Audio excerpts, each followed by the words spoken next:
basically what we do is we start with drawings on paper, and students created images in terms of what their fears were.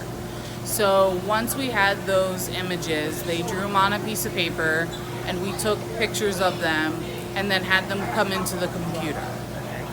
So this is an example of one of the drawings.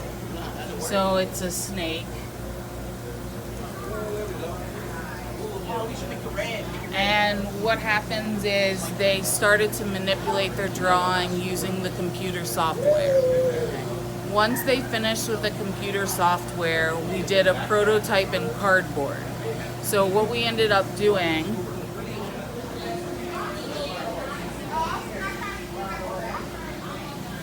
is the images themselves were then sent to the laser printer.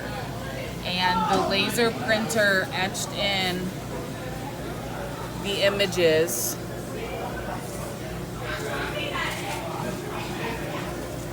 of what their fears were. So I'll try and find, here's a good werewolf.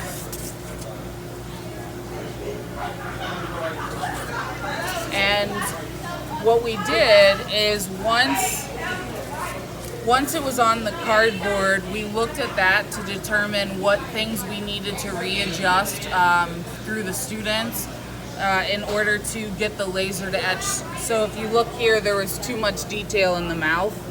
So they had to go back into the computer and finish up the hair and then lighten up the mouth so that when the laser gets close to it, it doesn't burn and singe everything.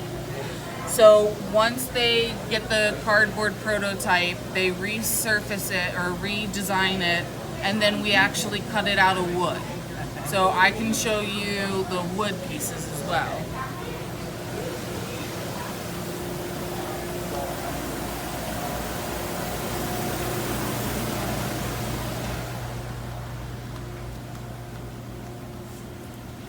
So if you look, we had this clown piece here, so we did that on the cardboard. They went in and refixed the detail work in Corel Draw, and then we had them cut it out of wood.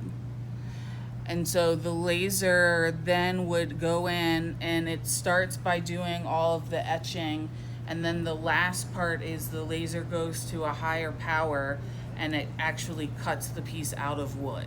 Okay. So the basic protocol of how it started, so here is an original drawing. So it started in the paper form. Then they had a cardboard image. They went from the cardboard then to the detailed wood cutout. And then after the wood cutout off the small laser, we then on larger wood started making their big piece. This piece is not actually a final. The final piece will be about as tall as me. The hands will touch the ground and the horns will be about my height. And then one thing that we noticed is a lot of these tiny details here, the large laser had a harder time getting some of these small details. So what the students are going to do is they're going to use their small prototype, and they're going to be looking at that to actually paint the large wood pieces themselves. So in the end, we will have 6 foot tall wood pieces that are painted.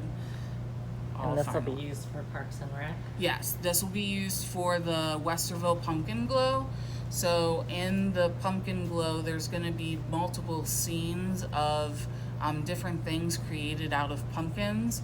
And then in the in-between spaces, as you're walking along the path, these wood pieces will be spread out throughout those areas to give you kind of a visual that's leading you from one scene to another.